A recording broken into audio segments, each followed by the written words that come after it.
मन को सामर्थ्यवान बनाने के लिए संत रामदास ने बनाए हुए मन के श्लोक।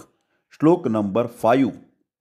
मना पाप संकल्प सोडोनि द्यावा, मना सत्य संकल्प जीवी धरावा, मना कल्पना ते नको विषयांची, विकारे घडे हो जनी सर्व चीची। हिंदी में अर्थ: ए मन, पापी संकल्पनाओं का त्याग कर और सत्य संकल्प अपना ले।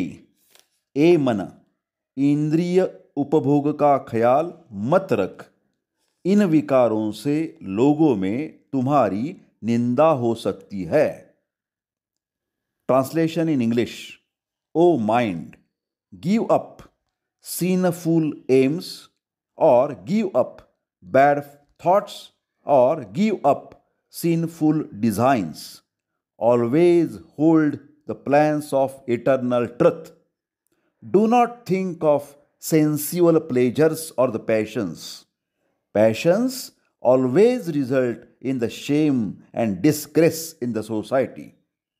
मराठीमध्ये अर्थ: हे मना, दुष्ट म्हणजेच असत्य आणि पापी इच्छा सोडून दे आणि खऱ्याची कास धर. हे मना, भौतिक सुखांचा विचार मनात आणू नकोस, कारण अशा विकारांच्यामुळे समाजामध्ये उपहास किंवा तिरस्कारच प्राप्त होतो.